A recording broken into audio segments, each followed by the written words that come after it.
जी, अस्सलाम वालेकुम। आप देख रहे हैं English easy tricks with Mohammad Shuaib. आज जो हमारा टॉपिक है वो है लिंकन गार्ज की एक्सरसाइज। इसकी कंप्लीट एक्सरसाइज करेंगे, इसके क्वेश्चन आंसर्स, इसके प्री रीडिंग, इसके पोस्ट रीडिंग और जितना भी वोकेबलरी है वो सारी करेंगे। तो शुरू करते हैं इसके पोस्ट रीडिंग क्वेश्चंस। सबसे पहले इसके प्री रीडिंग क्वेश्चंस देखते हैं। What would make a person an ideal choice to communicate with? An ideal communicator is a good listener, empathetic, clear in expression, open-minded and trustworthy। ठीक है, तो ऐसे ही शख्स से कोई कम्युनिकेट करते हैं ना जिसमें थोड़ी सी हमदर्दी हो, जिसके अच्छे से एक्सप्रेशन हो, जो आपके बात को गौर से सुने। They should foster a respectful environment for the meaningful dialogue। और उन्हें चाहिए कि वो एक अच्छा डायलॉग करें किसी के साथ भी बात करने के लिए। तो ऐसे इंसानों से ही लोग बात करना पसंद करते हैं। How does responsibility sharing contribute to the peace living? कि अगर हर इंसान अपनी अपना काम करे तो इससे कैसे सुकून आ सकता है? Responsibility sharing reduces individual burdens, promote collaboration and foster mutual support leading to the less stress and conflict. देखें, अगर हर बंदा अपना अपना काम करे तो इससे एक ऐसी फील आती है कि जैसे सारा मुआशरा आराम से है। आप देखें, आपको कभी भी टेंशन होगी कि फलां ये क्यों कर रहा है, फलां ये क्यों कर रहा है। It encourages the teamwork and open communication, creating a harmonious environment। इससे एक अच्छी कम्युनिकेशन होती है और बहुत अच्छा माहौल आपके यहाँ पैदा होता है। While reading question देखते हैं। What indicates that the cave was undoubtedly occupied by the workers? कौन सी ऐसी चीज़ थी जिससे पता चलता था कि वाकई इस गार में वर्कर्स रहते हैं?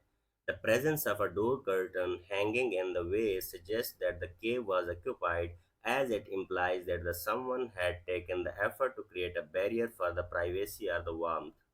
कि जिस तरह आप दरवाज़ा लगा देते हैं कमरे को, अगर गार पे वो लगा हुआ था तो इसका मतलब है कुछ चाहता था कि अंदर सर्दी भी ना आए और ये प्राइवेसी का एक बैरियर भी बन जाए। Additionally, the cave was equipped with a stove and cooking utensils, indicating that it was a living space for workers who likely used it for rest and meals during their shifts.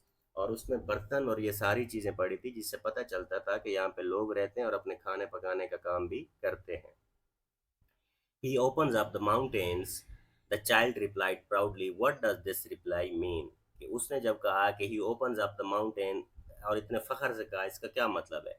Chengyu reply indicates that his father works in construction, specifically in tasks that involve drilling and blasting to create pathways through the mountains for the railway project। कि उसका बाप जो है वो blasting में काम करता है और जिस जहाँ से रेलवे बन रही है। The phrase "opens up the mountain" reflects Chengyu pride in his father's work, showcasing the significance of the construction efforts, the child's admiration for his father's role in such a challenging job। और वो इस चीज़ को फ़ख्र से इस वजह से बताता है कि मेरा बाप जो काम करता है, पहाड़ को खोलना, पहाड़ों को ब्लास्ट करना, ये कोई आसान काम नहीं है। इस वजह से वो इस चीज़ को फ़ख्र से बताता है। Why was the mother raising her head from the time to time? उसकी माँ जो थी वो बार बार क्या देखती थी? The mother was likely raising her head from the time to check on her child. अपने बच्चे को देखती थी, चेंगयू को, एंड हर हस्बैंड और अपने हस्बैंड को, who was working on the Cliff, जो चट्टानों पे काम कर रहा था। Even though she was directing the traffic in a harsh weather condition, she may have been looking up to feel connected to her family, ensuring that they were safe and perhaps hoping for a moment for the mutual recognition and the encouragement despite the physical distance between them। इससे पता चलता था कि चाहे वो एक दूसरे से दूर ही क्यों नहीं है, फिर भी उस फैमिली में इतना मोहब्बत है कि माँ भी अपने हस्बैंड और बच्चे को देख रही है और बच्चा भी अपनी सिस्टर का एहतियात से काम कर रहा है, और हो सकता है उसका वालिद भी वहाँ से इनकी तरफ देखता हो। इसके बाद पोस्ट रीडिंग क्वेश्चन है आपके। After reading the first two paragraphs, what do you think are the feelings of narrator? पहले दो पैराग्राफ के बाद आपकी क्या? The narrator feels frustrated and irritated due to the harsh weather conditions and the difficulty of navigating through the snow. He experiences discomfort and impatience as he struggles to make progress on his journey, indicating a sense of urgency and annoyance with the situation। आप देखें, वो वहाँ पे जब जाता है तो उसके सारे कोट पे जूतों पे सारी बर्फ होती है, वो वहां उतारता है तो उसके ऐसा लगता है कि पाँव पे भी जैसे खून का गर्दिश रुक गई हो। What do you understand by the following description in the unit? Hazy white curtain. इसका क्या मतलब है? The phrase likely refers to the thick swirling snow that obscures the visibility, creating a blurred and indistinct view similar to a curtain that blocks the clear sight. ठीक है, तो ये इस तरह इतना ज़्यादा बर्फ पड़ रही थी, criss crossing like a spider web. This description suggests a complex pattern or network, possibly referring to the way of the snowflakes or the paths in the snow intersect or overlap, creating a chaotic and intricate scene. जो उसने तारों का कहा था कि बिजली की तारें इस तरह थीं, तो ये उनकी बात हो रही है। Clamped his elbows on his knees. This phrase indicates a posture of the tension or contemplation where the narrator is sitting with his elbows resting firmly on his knees, possibly reflecting his frustration or deep thought about the situation. तो देखें, इस तरह को जब बैठता है तो वो डीप कंसंट्रेशन के साथ बैठता है, बहुत ज़्यादा गहरी सोच के साथ बैठा होता है। बच्चा इसी तरह ही बैठा था। To vaguely discern, this means to perceive or recognize something in an unclear or indistinct manner, suggesting that the narrator is struggling to see or understand surroundings due to the poor visibility caused by the snow. मतलब उसे clear कोई भी चीज़ नज़र नहीं आ रही थी, तो इस वजह से वो टू वैगली डिसर्न का जुमला अदा करता है। Are you impressed by the wisdom of the boy? Explain with the example. Yes, the wisdom of the boy is impressive. For example, Cheng Yu demonstrates the maturity beyond his years by taking responsibility for his baby sister while his parents are away. ठीक है, अपनी बहन की वो इतना तरीके से हिफाजत कर रहा है, यही चीज़ उसकी मेच्योरिटी दिखाती है। His insistence on the staying awake to fulfill his duty shows a strong sense of commitment and understanding of the family roles. अब वो इतना अपना दिल लगी से वो काम कर रहा है, इससे पता चलता है कि वो फैमिली से कितना प्यार कर रहा है, और उसने माँ बाप को जो कहा है कि मैं बहन का ख्याल रखूंगा, वो कितने दिल से उनका ख्याल रख रहा है। Additionally, his pride in his father's work reflects a deep appreciation for the hard work and dedication which is admirable for the someone so young. ठीक है, और उसके बाद जब वो कहता है कि प्राउड से कि मेरे बाप वहाँ पे काम करते हैं, तो इसका मतलब है वो अपने बाप के काम में भी प्राउड फील करता है, और ये मैच्योर लोगों की निशानी है। Do you think the narrator learned a lesson from the young boy's sense of responsibility? Yes, the narrator likely learned a lesson from the young boy's sense of responsibility. Cheng Yu's dedication to caring for his sister and his unwavering commitment to his duties serve as reminder of the importance of the responsibility and family support. उसकी ये सारी चीज़ें क्या उसकी responsibility के बारे में बताती हैं। This encounter may have prompted the narrator to reflect on his own responsibilities and the value of the perseverance and duty even in challenging circumstances. कि हालात जैसे भी थे, वो अपनी ड्यूटी बड़ी दिल लगी से कर रहा था। उसके बाद एक्सरसाइज के क्वेश्चन है, describe the narrator's job and purpose of his journey. Narrator is the materials development chief, and his job involves overseeing the construction of the railway. The purpose of his journey is to reach the material depot by the next morning to ensure that the construction work continues smoothly. वो उसमें काम करता है, इस वजह से वो उसको ऑब्जर्व कर रहा है। Explain the reason which compelled the narrator to take rest for a few hours. ठीक है, कौन सी ऐसी वजह थी जिसकी वजह से वो रेस्ट करना चाहता है। The narrator felt hungry and cold after struggling through the snow and the darkness. He tripped and fail, scraping his hand, which made him realize that he needed to find a place rest to avoid falling into a ravine and regain his strength for the journey ahead. उसने क्या किया कि वो इतना ज़्यादा थका हुआ था, वो चाहता था कि थोड़ा सा रेस्ट कर ले, ये ना हो कि कहीं दरिया के किनारे कहीं खाई वगैरह में या कहीं खड्डे में गिर जाए। What was Chengyu reply when the narrator asked, Why isn't anybody home? बच्चे का क्या रिप्लाई था? Chengyu replied, Are not I anybody, uncle? क्या मैं कोई नहीं हूँ? This response indicated that he felt important and wanted to assert his presence. इसका मतलब है कि उसने बताया, उसने इशारा दिया कि मैं यहाँ हूँ तो मैं इम्पॉर्टेंट हूँ, और मेरी जो मौजूदगी है ये इसको फील करो। Showing that He was not just a child but someone who had responsibilities. उसने ये भी बताया कि मैं सिर्फ बच्चा नहीं हूँ, मैं यहाँ मेरी जिम्मेदारी भी है कुछ. Describe the nature of the job of the Chengyu's parents. Chengyu's father works in the construction, specifically opening up the mountains, which involves the drilling and the blasting for the railway project. Chengyu's mother is responsible for directing the traffic on a road that has been blasted through the rock, ensuring the safe passage of vehicles and the people. ठीक है, जब वो blasting करते हैं ना, तो क्या होता है, पत्थर नीचे गिरते हैं ना रोड की तरफ, तो इस वजह से वो पहले रुकवा देते हैं कि ये ना हो कि ट्रैफिक के ऊपर पत्थर वगैरह आ जाए. Gave an account of Cheng Yu's responsibility in the absence of his parents. In the absence of his parents, Cheng Yu takes on the responsibility of looking after his baby sister Pao Cheng. He considers it's it his job to care for her until their mother returns home, demonstrating a sense of maturity and duty despite of his young age. चाहे उसकी उम्र इतना नहीं है, लेकिन फिर भी वो इतना ख्याल रख रहा है अपनी बहन का कि तब तक वो रखेगा जब तक उसके पेरेंट्स वापस नहीं आते. What was Cheng Yu's reply to the narrator advice to go to sleep? ठीक है, जब उसने उसे कहा है कि थोड़ा तुम रेस्ट कर लो, तो उसने क्या कहा? Cheng Yu replied, "No, I won't." He insisted on staying awake because he believed that a man should never leave his post, indicating his sense of duty and responsibility to remain vigilant while his parents were away. क्यों? क्योंकि उसने क्या कहा, नहीं मैं नहीं सोऊंगा, क्योंकि एक अच्छे इंसान की ये निशानी नहीं है कि वो अपनी काम से हट जाए. How does the narrator act in the final paragraph? What is waiting for him? In the final paragraph, the narrator hugs the Chengyus tightly, indicating a moment of connection and affection. ठीक है, वो उसको गले लगाता है जिससे पता चलता है कि उसको भी बच्चा उसको अच्छा लगा. He then leaves the cave, buttoning his coat and pulling his head down firmly as he continues on his journey.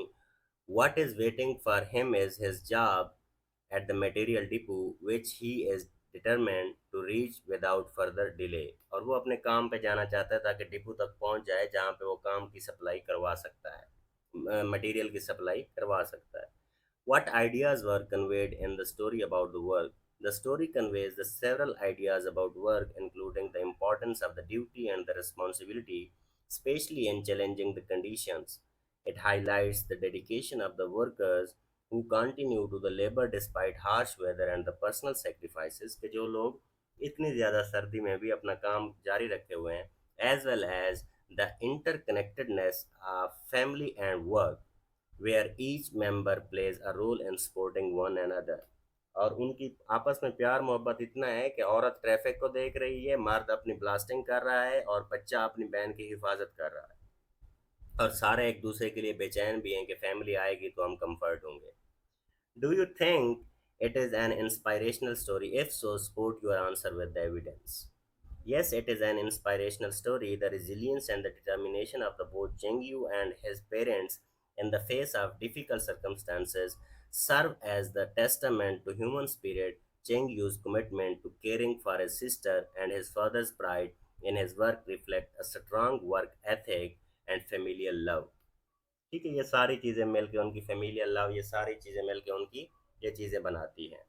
Additionally, the narrator's recognition of these values and his own dedication to this job further emphasizes the theme of perseverance and responsibility, making it an uplifting narrative. और ये सारी चीज़ें मिलके क्या बनाती हैं कि वो लोग कितना एक दूसरे के बारे में कॉन्शियस हैं, और यही चीज़ होती है जो एक फैमिली की मोहब्बत के बारे में बताती है. अब इसके बाद देखें आपकी क्या है, आपकी वोकेबलरी है. नॉक्ड का क्या मतलब होता है? टिल्टेड है, एंगल्ड है या स्क्यूड है. क्रिस क्रॉसिंग का क्या मतलब, इसके सिनोनिम देखें. इंटरसेक्टिंग है, क्रॉसिंग है या वेविंग है. डिसर्न का क्या मतलब है? परसीव, डिटेक्ट और डिस्टिंग्विश. गेल का क्या सिनोनिम है? स्टॉर्म, टेम्पेस्ट और विंड स्टॉर्म. हॉल्ड का क्या मतलब है? Drag, pulled, toad. इम्प का क्या मतलब है? स्प्राइट, गॉब्लिन, मिस्चिवस क्रीचर, शरारती बच्चे को कहते हैं. पुली, होस्ट, लिफ्ट या एलिवेट. पुली का आपको पता होगा कि जिससे वजन उठाया जाता है. Pursued lips, tight lips, compressed lips या पर्स्ड माउथ. रेवन का क्या है? गॉर्ज, कैनियन और कैज्म. रेंट का क्या है? Tier, rib, split. स्केलिंग का क्या है? Climbing, ascending, mounting. स्काउलिंग का क्या है? फ्राउनिंग, ग्लोरिंग, ग्रीमेसिंग। स्क्रैपिंग का क्या है? Scratching, scoring, स्कफिंग। स्विरलिंग का क्या है? स्पायरलिंग, ट्विडलिंग और विरलिंग। तो ये कंप्रीहेंशन क्वेश्चन हमने कर लिए हैं।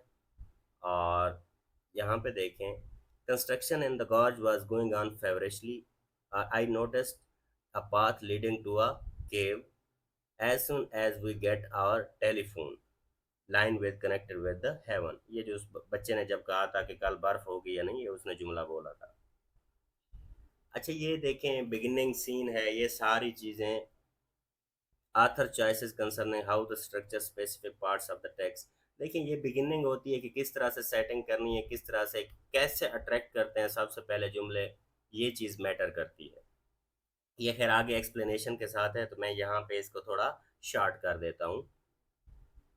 ओके आगे देखें, point of view. Point of view क्या होता है कि फर्स्ट पर्सन नरेटिव कोई अपने बारे में बता रहा है, दूसरे बंदे के बारे में बता रहा है, या किसी तीसरे बंदे के बारे में बता रहा है। प्लॉट स्ट्रक्चर होता है, लीनियर होता है, फ्लैशबैक होता है। लीनियर स्मूथ को कहते हैं। फ्लैशबैक का मतलब होता है माजी के बारे में कुछ सोचना। फोर शेडोइंग का मतलब होता है मुस्तकबिल में कोई ख्याल देखना। ठीक है, उसमें सस्पेंस कितना है, सरप्राइज कितना है, मिस्ट्री कितना है। उसके बाद पेसिंग है, फास्ट पेस्ट है, स्लो बर्न है। ठीक है, स्टोरी किस तरह से प्रोग्रेस कर रही है। उसके बाद एंडिंग है। ठीक है, एंडिंग किस तरह से है, स्टोरी किस तरह से कंक्लूड हुई है, फीलिंग सेटिस्फाइड है, शॉक्ड है, वांटिंग मोर है। अब इस तरह देखें, read the above story carefully and answer the following questions. तो ये सारी चीज़ें मैंने स्लाइड पे लिखी हुई हैं, इसको देखते हैं ज़रा। टाइटल क्या है? लिंकन गॉर्ज है। आथर क्या है? टू पेंगचेंग है। और बिगिनिंग क्या है? Hook setting the scene. How does the author grab your attention at the beginning? The author grabs attention by vividly describing the harsh weather conditions in Lincoln Gorge, creating an immediate sense of struggle and urgency. The imagery of the swirling snow and the narrator's difficulty in navigating the path draws readers into the scene। तो ये सारी चीज़ें शुरू शुरू में आपको बताई गई हैं कि किस तरह से उसने ये इमेजरी बताई है। What is the initial impression you get of the world and character based on the opening? कि कौन सा initial, जो सबसे पहले impression होता है वो किस चीज़ का होता है, character का। The initial impression is one of the challenging and unforgiving environment where the characters, particularly the narrator, are faced with the adversity। और ऐसी सिचुएशन है कि जिसमें एडवर्सिटी, मुश्किल हालात उनको सामना करना पड़ रही है। The narrator appears determined yet frustrated, suggesting a world where hard work and perseverance are necessary to overcome the obstacles। और ऐसे माहौल को बयान किया जा रहा है कि जिसमें वो बताता है कि जितनी ज़्यादा मुश्किलात भी हों फिर भी हर किसी को अपना काम जारी रखना चाहिए। पॉइंट ऑफ व्यू और नैरेटिव क्या है? Who is telling the story? The story is told from a first person narrative. First person narrative भी इसे कहते हैं, फर्स्ट पर्सन पर्सपेक्टिव भी कहते हैं। As the narrator shares personal thoughts and experiences directly with the reader. और जिसमें वो रीडर के साथ डायरेक्ट अपने फीलिंग्स को शेयर कर रहा है। How does the voice use by the narrator affect your perception of the event and character? कैसे आपकी जो उसकी वॉइस है use by the narrator affect your perception, आपके परसेप्शन को, आपके थॉट को कैसे वो इम्पैक्ट करती है। The narrator's serious and reflective voice adds depth to the events, allowing the readers to empathize with his struggle and appreciate the resilience of the character, particularly the young boy Cheng Yu। This tone emphasizes the theme of responsibility and the perseverance। अब देखें वो बच्चे के साथ कितना प्यार से आके बात करता है, और बच्चा कितना प्यार से अपनी बहन का ख्याल रख रहा है, और माँ कितनी प्यार से एक हर दफ़ा देखती है कि बच्चा उसका ठीक है या नहीं। प्लॉट स्ट्रक्चर देखें, लीनियर फ्लैशबैक। तो इसको देखें, is the story told in a linear fashion और डज इट यूज फ्लैशबैक्स और the flash forwards? The story is primarily told in a linear fashion. ठीक है, स्मूथ है, following the narrator journey and interaction in real time without significant flashbacks और the flash forwards. ठीक है, ना तो उसमें माजी के कोई ख्याल हैं और ना ही वो फ्यूचर की कोई चीज़ सोच रहा है। स्मूथ और लीनियर प्लॉट है। Are there any hints or the clues suggesting the future events? ठीक है, there are subtle hints such as the narrator's reflection on the importance of the family and responsibility, which foreshadows the lessons he may learn from his encounter with the Chengyu। ठीक है, तो क्या वो उसके जो जुमला वो बोलता है बच्चा, वो उस चीज को इस लेवल पे ले जाता है कि उसने इतना प्यारा जुमला बोला और इस उम्र में उसने कहा है कि अम्मा कहती है कि अपनी पोजीशन से कभी नहीं हटना चाहिए। उसके बाद देखें, how does the order in which event unfold affect the suspense, surprise और overall mystery of the story. कैसे ओवरऑल करते हैं? The linear progression builds suspense as the narrator navigates the difficult environment, and the introduction of the Chengyu adds an element of surprise, showcasing the wisdom of the child in the contrast to the narrator's adult struggle। कि वो बंदा जब आता है वो इतना mature response करता है, वो हैरान हो जाता है। ठीक है, तो ये उसके लिए सरप्राइजिंग होता है कि इस उम्र में इस बच्चे के पास इतना मैच्योरिटी है। उसके बाद पेसिंग देखें, would you describe the pacing of the story as fast paced और slow burning? The pacing is relatively slow burning, allowing for the detailed description. ठीक है, अगर आप स्टोरी को देखें आहिस्ता आहिस्ता आगे बढ़ रही है, उसमें कोई जल्दी वाला फैक्टर नहीं है।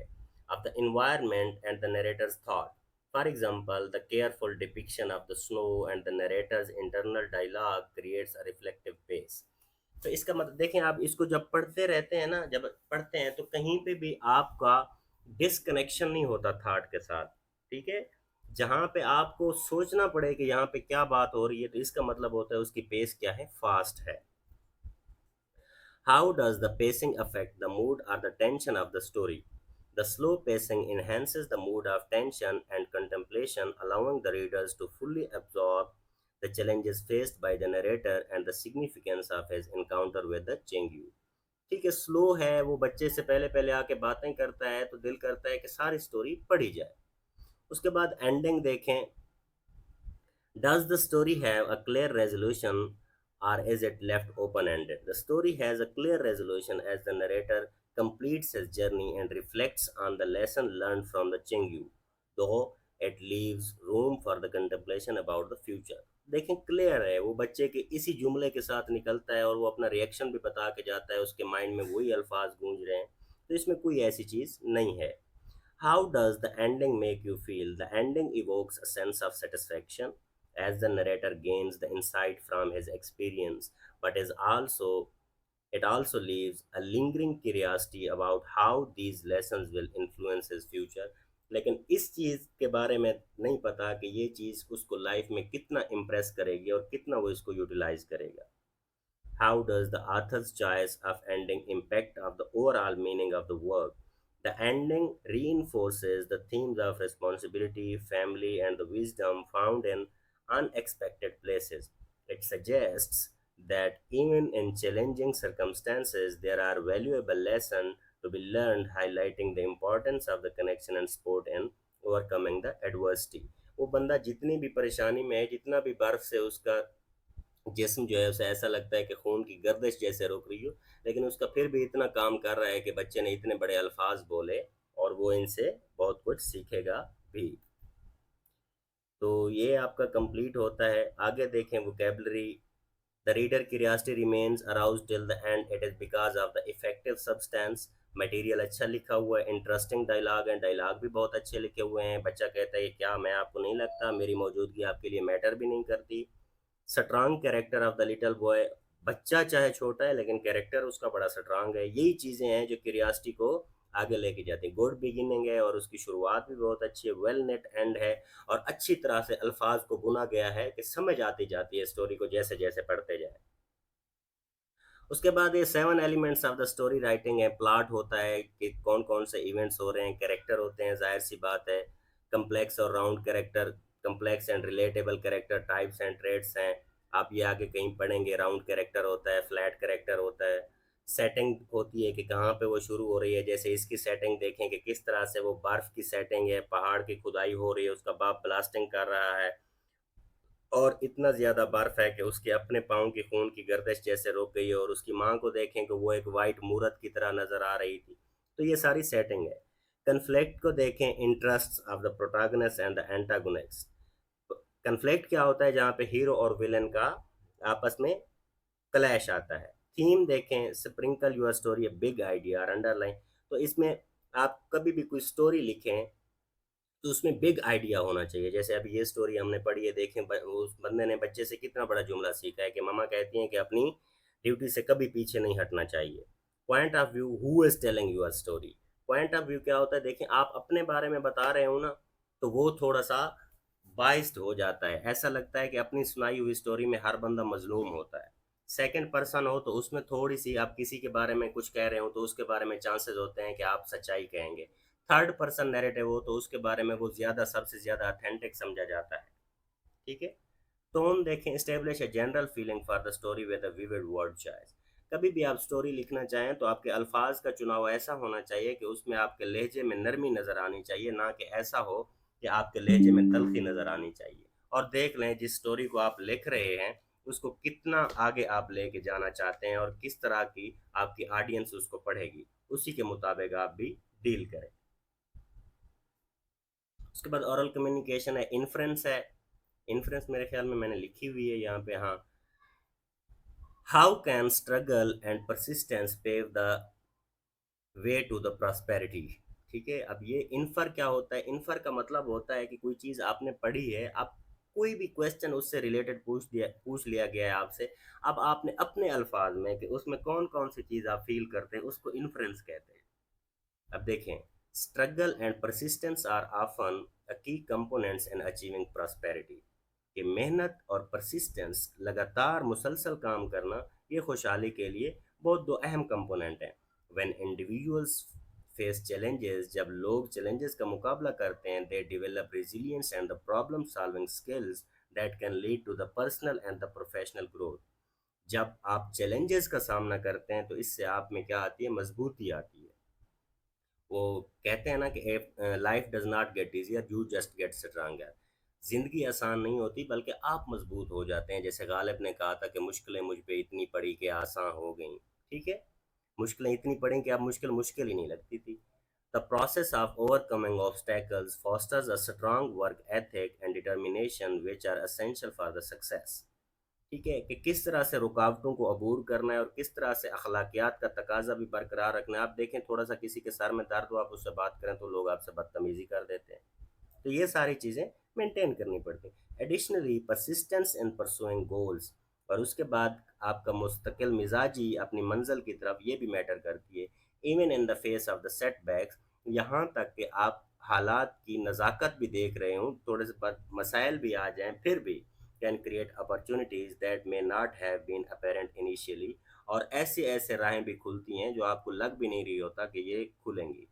This relentless pursuit often leads to the innovation, skill development and ultimately prosperity।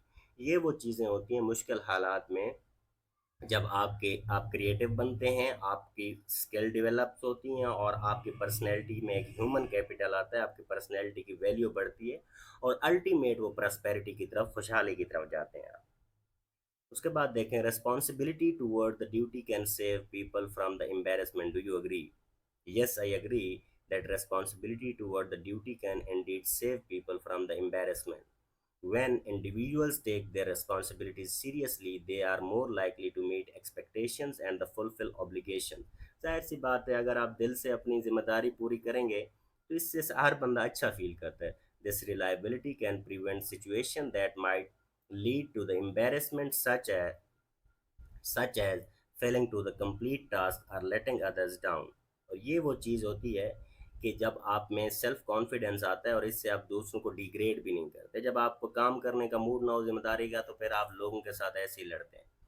By being accountable and the diligent, individuals can maintain their reputation and build trust with others, which is crucial in both personal and professional relationship। जब आप अपनी responsibility अच्छे तरीके से पूरी कर रहे होते हैं, इससे आप में कॉन्फिडेंस आता है और लोगों के साथ आपके बॉन्ड भी बहुत अच्छे बनते हैं। वोकेबलरी और ग्रामर है, इसमें टेंसेज हैं। ठीक है, मेरा नहीं ख्याल कि टेंसेज को यहाँ पे बार बार पढ़ाने की ज़रूरत है, तो ये आप बुक से देख लीजिएगा। इसके बाद देखें, जेरेंड्स हैं, पार्टिसिपल्स हैं और इन्फिनेटिव्स हैं। इनको वर्बल्स भी कहा जाता है। ठीक है, जो वर्ब से मिल के बनते हैं। यहाँ पे इनकी एग्जांपल लिखी हुई है, ये फिर मैंने अपनी स्लाइड्स पे भी लिखा हुआ है क्योंकि ये बहुत ज़्यादा बाज़ औक़ात कंफ्यूजिंग हो जाते हैं, स्पेशली प्रेजेंट पार्टिसिपल और आपका जो जेरेंड होता है। देखें, जेरेंड वो होता है कि जब आप आईएनजी ऐड करें, और ये बल्कि मैं आपको स्लाइड से ही पढ़ा देता हूँ। ये देखें, verbals are the word formed from the verb that don't function as a verb in a sentence. There are three types as। अब देखें, जैसे डिजिट से डिजिटल बना है, इमोशन से इमोशनल बना है, इसी तरह वर्ब से वर्बल निकला है। ठीक है, ये एग्जांपल्स हैं आपके लिए। जेरेंड को देखें, ING word used as noun. जब फर्स्ट फॉर्म ऑफ वर्ब के साथ आप आईएनजी ऐड करें, और इसके लिए ज़रूरी है कि वो एज अ नाउन फंक्शन करे। इसके लिए शर्त क्या है कि ये एज अ नाउन फंक्शन करे। Running keeps me healthy, gerund noun is used as subject. यहाँ पे देखें, ये जो रनिंग है, सबसे पहले मैं हमेशा कहता होता हूँ कि कभी भी आपको अगर कोई इश्यू आ रहा हो ना, सब्जेक्ट वर्ब ऑब्जेक्ट में सेंटेंस के हिस्से कर दिया करें, और वर्ब से पहले वाला सब्जेक्ट होता है, वर्ब के बाद वाला ऑब्जेक्ट होता है। तो यहाँ पे देखें, ये एज अ नाउन इस्तेमाल हुआ है, gerund noun used as a subject. यहाँ पे देखें, और नाउन जो होता है या वो एज अ सब्जेक्ट यूज होता है या एज एन ऑब्जेक्ट होता है। अब यहाँ देखें, ही लाइक्स रनिंग, यहाँ पे gerund noun use as an object. ये लाइक्स वर्ब है, और उसके बाद क्या है, ऑब्जेक्ट है। उसके बाद इन्फिनिटिव है, जब टू से पहले वर्ब की फर्स्ट फॉर्म से पहले टू आ जाए, ये इन्फिनिटिव होता है। और ये कैसे कैसे यूज होता है, ये एज अ नाउन भी यूज होता है, एज एन एडजेक्टिव भी होता है, एज एन एडवर्ब भी होता है।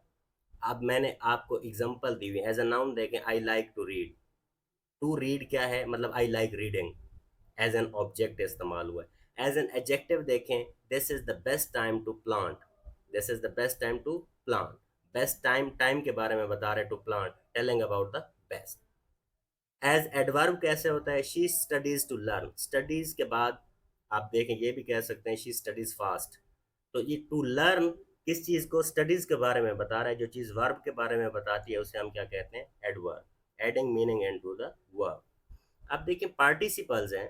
पार्टिसिपल क्या है, एक प्रेजेंट पार्टिसिपल होता है, एक पास्ट पार्टिसिपल होता है। प्रेजेंट पार्टिसिपल भी फर्स्ट फॉर्म ऑफ वर्ब के साथ आईएनजी ऐड करने से बनता है, जैसे जेरेंड बनता है। मैं आपकी कंफ्यूजन एंड पे दूर करता हूँ। प्रेजेंट पार्टिसिपल क्या क्या है, the crying baby needed attention. Present participle या तो कंटिन्यूटी शो करता है, या फिर एडजेक्टिव के तौर पे भी यूज होता है। सिंपल सी बात है।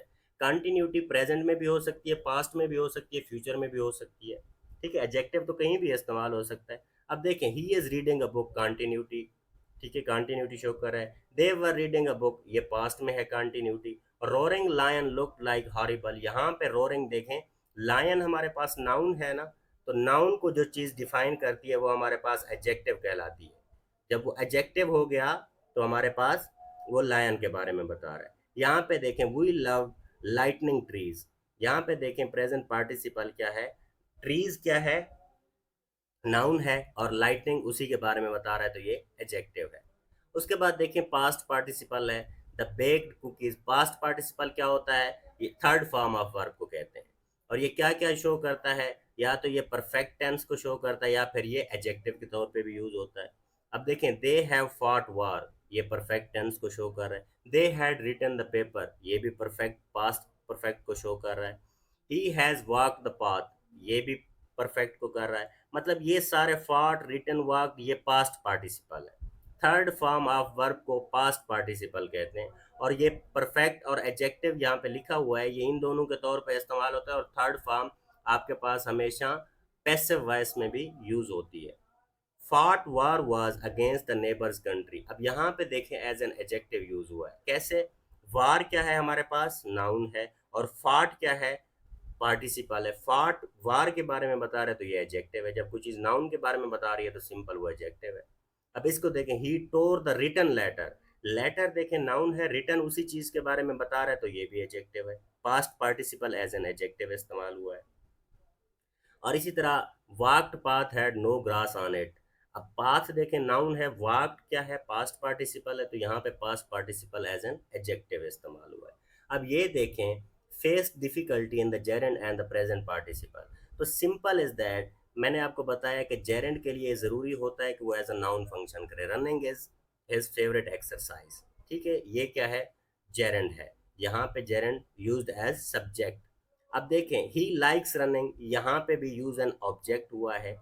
ही इज रनिंग, अब यहाँ पे देखें, ये कंटिन्यूटी बता रहा है। प्रेजेंट पार्टिसिपल या कंटिन्यूटी बताता है या फिर एज एन एडजेक्टिव इस्तेमाल होता है। अब यहाँ पे देखिए कंटिन्यूटी है तो ये प्रेजेंट पार्टिसिपल है। तो running lion was looking dramatic, lion noun है, रनिंग उसी लायन के बारे में बता रहा है, तो ये हमारे पास present participle as an adjective use हुआ। होपफुली चीज़ें आपको क्लियर होंगी। दोबारा रिपीट कर देता हूँ कि जेरेंड और प्रेजेंट पार्टिसिपल में ये फ़र्क है कि जेरेंड हमेशा जो होता है वो एज अ नाउन फंक्शन करता है, और जो प्रेजेंट पार्टिसिपल होता है या तो वो कंटिन्यूटी शो करता है या फिर एज एन एडजेक्टिव यूज होता है। Simple is that. आगे देखते हैं activity. Underline the gerunds in each sentence. यहाँ पे रेजिंग है, यहाँ पे लर्निंग है, कुकिंग है और वर्किंग है। Underline the infinitive in each, तो टू ईट है, टू टीच है, टू रीफिल है, टू होस्ट है, टू क्लीन है। अब देखें, complete the sentences using the past और past participle form of the given in the brackets. They were badly beaten in the battle. They were आ गया ना badly, तो इसके बाद ये पैसिव का जुमला आ गया तो यहाँ पे beaten आएगा। Recently the prices of the essential commodities have gone up. Have आ गया ना तो gone up आएगा। He bade us goodbye. Bid की सेकंड फॉर्म क्या होती है? Bid, bade। I rang him up last night. Last night बता रहा है कि यहाँ पे सेकंड फॉर्म ऑफ वर्ब है। तो यहाँ पे देखें, इसने ऊपर हमें इंस्ट्रक्शन ये दी हुई है कि पास्ट के बारे में करना है, तो लेकिन ये विल यहाँ पे इसने दे लिया है, तो यहाँ पे सिंपली आप डू लगा सकते हैं, लेकिन ऊपर वाली इंस्ट्रक्शन फिर हम फॉलो नहीं कर सकते। I will carefully do my duty, लेकिन ये फ्यूचर का दिया गया है। ऊपर इंस्ट्रक्शन ये दी गई है कि पास्ट या पास्ट पार्टिसिपल फॉर्म आपने क्या करनी है, इसमें डालनी है। उसके बाद देखें टेंस वर्सेस एस्पेक्ट। टेंस एक ब्रॉडर टर्म का नाम है। जैसे एक टेंस होता है और फिर उसकी तीन ब्रांचेज होती हैं, उन तीन चार ब्रांचेज होती हैं, उन चार ब्रांचेज को क्या कहते हैं? एस्पेक्ट कहते हैं। जैसे प्रेजेंट टेंस है, उसके चार एस्पेक्ट कौन कौन से हैं? प्रेजेंट सिंपल है, प्रेजेंट कंटिन्यूअस है, प्रेजेंट परफेक्ट है और प्रेजेंट परफेक्ट कंटिन्यूअस है। ये उसके एस्पेक्ट हैं। अब देख, इसको ज़्यादा वो लेने की ज़रूरत नहीं है जहन पे, ये ऐसे ही सवार ना कीजिएगा, लेकिन मैं जनरल इंफॉर्मेशन के लिए बता देता हूँ। Tense indicates the location of an action और an event in the time, और ये क्या है? Related to the flow of time. ये एस्पेक्ट है, रेड वाले एस्पेक्ट हैं राइट साइड पे और लेफ्ट वाले टेंस है। There are two tenses in the English, past and present. वैसे अगर देखा जाए तो टेक्निकली फ्यूचर के बारे में आप बात नहीं कर सकती, क्योंकि आपको पता नहीं होता। विल और जो शेल है ना, ये वैसे बजाते खुद हेल्पिंग वर्ब है। उस हेल्पिंग वर्ब से हम बता रहे हैं कि क्या हो सकता है क्या नहीं हो सकता। बेसिकली टेंस वो होता है या तो प्रेजेंटली जो आपके साथ हो रहा होता है या पास्ट में जो आपके साथ हैपन हो चुका है। तो देखें, for each sentence identify the verb tense, past present future and time period refer to the specific point of time, और उसके बारे में आपने बताना है। I woke up early in this morning, past simple है और टाइम क्या है? स्पेसिफिक टाइम की बात हो रही है। We usually go to the park on weekends, tense क्या है? प्रेजेंट सिंपल है और हैबिचुअल की बात हो रही है, किसी हैबिट की बात हो रही है। She will be travelling to the Europe next summer, future continuous की बात है और स्पेसिफिक टाइम की बात हो रही है। The train leaves every hour on the scheduled time, present simple है और हैबिचुअल है। They were working on a project when I arrived, past continuous है और ऑनगोइंग की बात हो रही है। एडिटिंग और प्रूफ रीडिंग है कि कभी भी कोई चीज़ आपने लिखनी है तो पहले उसको पढ़ा करें, छोटी मोटी जो गलतियां हैं वो आप ही ठीक कर लिया करें। ठीक है। फाइनल स्टेप है, सरफेस लेवल है। सरफेस लेवल का मतलब है एज आर एम की जो गलती है टेंस वगैरह की, आप देख लिया करें। Misspelled, incorrect verb, punctuation, comma वगैरह की जहाँ पे गलती आ रही हो ये आप देख लिया करें। इन फॉन्ट साइज और फॉन्ट साइज भी देख लिया करें। ये वैसे उन चीज़ों के लिए होती है जिनके लिए आपको टाइम दिया गया हो। पेपर में ये चीज़ मिनिमम फॉलो की जा सकती है। ठीक है। वैसे ये उन चीज़ों के लिए होती है जैसे आपने टाइपिंग वगैरह करनी होती है। फैक्चुअल एक्यूरेसी फिर देख लिया करें, फिगर और नेम्स वगैरह आपने ठीक लिखे हैं या नहीं। आगे देखें, एक्टिविटी है। Read the following passage carefully, identify any errors in grammar, punctuation, verb spelling और sentence structure and rewrite the paragraph. देखें, मारियाज कैट, कैट का नाम है Fluffy, was always getting into the mischiefs. ठीक है, वो हमेशा शरारतें। वन डे, इसके बाद काम है, he sneaked into the neighbours garden and dug up their vegetables. ठीक है, वो एक दिन उनकी सब्जियों में चली गई। Maria had to apologise profusely and pay for the damages, और फिर उसने माजरत भी की और उसका हर्जाना भी भरा। और इसके बाद फुल स्टॉप, आफ्टर दैट, इसके बाद comma, she decided to keep fluffy indoors more often to avoid any more problem. उसके बाद उसने अपनी बिल्ली को कमरे में बंद करना शुरू कर दिया कि ताकि मुस्तकबिल में मजीद ये उसके लिए मसला ना बनवाए। मल्टीपल पैराग्राफ्स, एसे स्टोरीज, मल्टी स्टैंजाज, ये मैकेनिक्स ऑफ राइटिंग है कि स्पेलिंग, ग्रामर, कैपिटलाइजेशन, पंक्चुएशन, इन चीज़ों का ख्याल रखना चाहिए। ये बेसिक्स हैं, तो ये आप सेकेंड ईयर की क्लास में हैं तो इन पे ज़्यादा बहस करना नहीं बनता। तो होपफुली आपके लिए चीज़ें मैंने किसी न किसी हद तक आसान की होंगी, लेकिन आपको लगता हो अगर कि मज़ीद किसी चीज़ की इम्प्रूवमेंट की ज़रूरत है तो कमेंट ज़रूर किया करें। Thank you so much.